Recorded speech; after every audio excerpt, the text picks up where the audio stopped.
Hey kiddies, it's the conclusion of Killer Klowns Month with Killer Klowns from Outer Space. I think as we've examined in the previous three triple features of this great month of October, that clowns, in and of themselves, not scary. They're just clowns. They're weirdos and painted faces. Now, murderous clowns. This is a bad thing. Clowns coming out of nowhere to kill you, bad. What's worse than murderous clowns?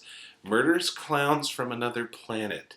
Because dear God in heaven, how do you even start to reason with them? I don't know how you reason with clowns as it is because, they tend to just think if you want them to go away that that's an invitation to do more shtick even though you really just want them to go away. When they're not being funny and or when they're being murderous. But, alien clowns, do they even speak the same language? Do they understand the concept of I don't want you to eat me? These are things that keep me up at night. This week, in our conclusion, we are going to look at 3 movies which feature killer clowns from outer space, because they are the worst of the worst. Our menu is going to include Xtro, Killer Clowns from Outer Space, and Stephen King's It. If you're not a big 80s horror fan, Xtro is probably going to sound unfamiliar to you. It's a British film classified as a video nasty from back in the day when, British people really couldn't deal with horror at all, namely the 80s. Xtro tells the touching tale of Sam who got abducted by aliens and, much worse for the rest of humanity, was returned from the aliens as something of an alien. Sam rapes himself into a new body resembling his old body and is thereby able to infiltrate his old family consisting of his wife, his son Tony, and his wife's new boyfriend, Joe. Now all Sam really wants is to get Tony back and make him an alien too and then return back to the planet from whence he just came back from. Yeah.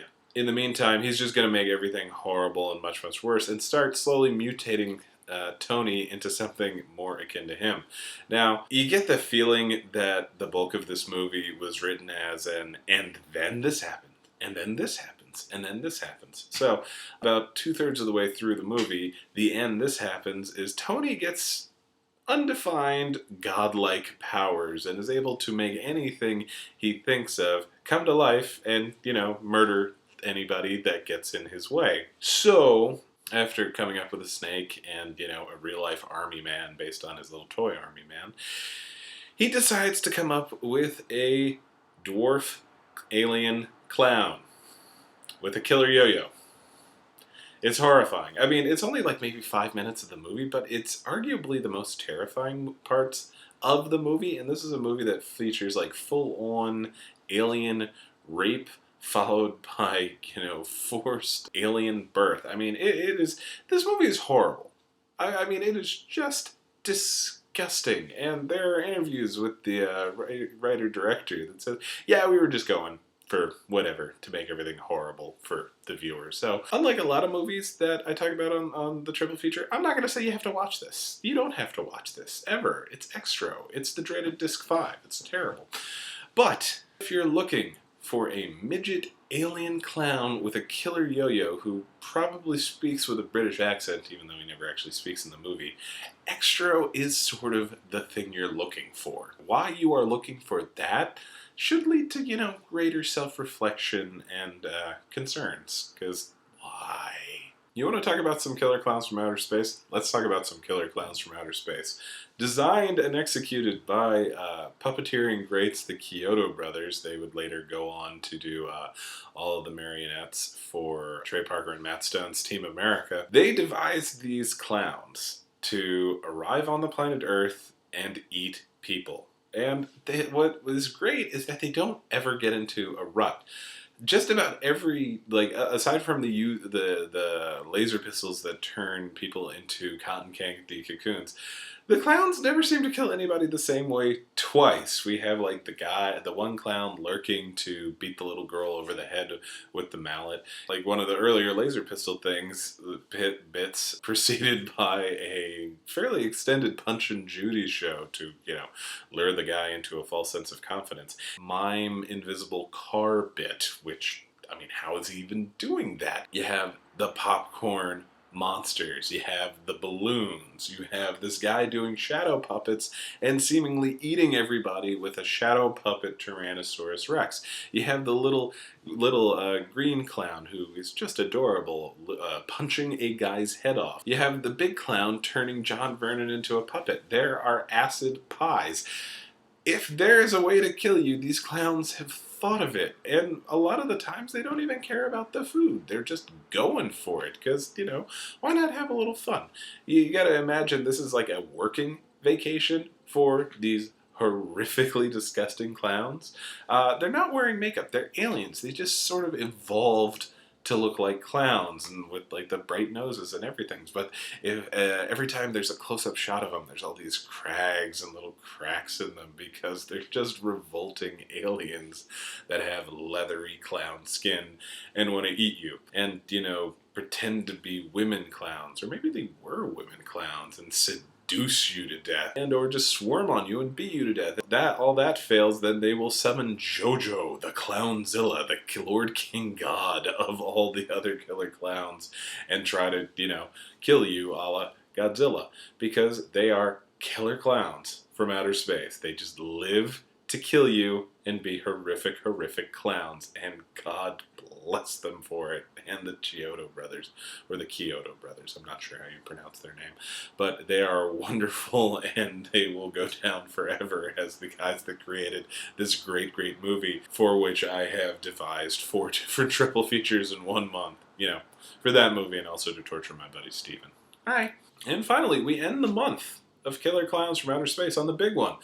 More than any other movie, and admittedly, people are not necessarily bothered by clowns specifically from movies, but just about everybody I've ever talked to that says that they have a problem with clowns references Stephen King's It, the novel that was turned into the 1990 miniseries, 2 parts, 3 hours, in which 7 kids from Derry realize that there is somebody murdering other kids and they are the only ones to stop him, and they seemingly do, but they don't really, and they have to come back 30 years later and finish the job. And who is the killer?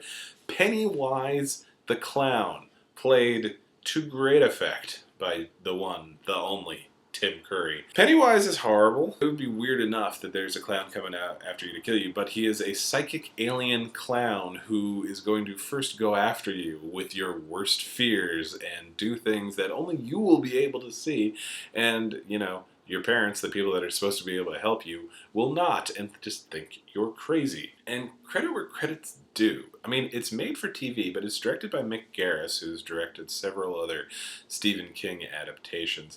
And Mick was very, very smart, because if you watch it, whenever Pennywise is trying to scare one of the children, it cuts to a POV shot. So, in effect, Pennywise is talking to you, the audience, every time. And so it helps establish that personal link that this clown wants to kill you, the viewer. And he's going to do it with his crazy eyes and his pointy teeth, and or werewolves and ghosts and everything else horrible that he can throw at you, because he's awful and he's looking at you. On the other hand, watching the movie, it's sort of silly. Like, in the good Stephen King way, like that some Stephen King things are silly, but it's almost impossible to think of this movie scaring grown-ups. It's almost specifically designed to terrify kids. That's why half of the movie is about children, because, if you saw this clown, you wouldn't necessarily be scared of him until he turns into his hideous, hideous alien form. But as a result, it's just, the movie is just, it comes off a little too goofy to really be effectively scary to grown-up audiences.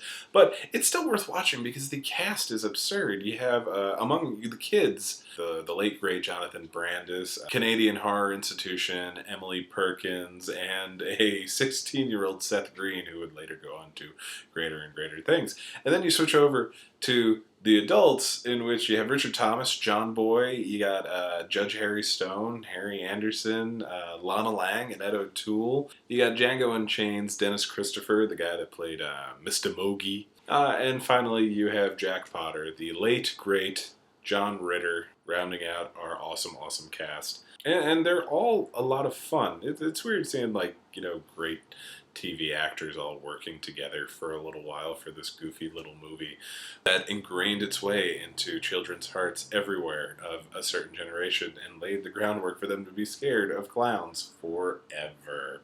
So this has been Killer Klowns month, finishing it on just specifically Killer Klowns with Xtro, Killer Klowns from Outer Space, and Stephen King's It. And as long as none of you guys end up floating this Halloween, I will see you guys next week.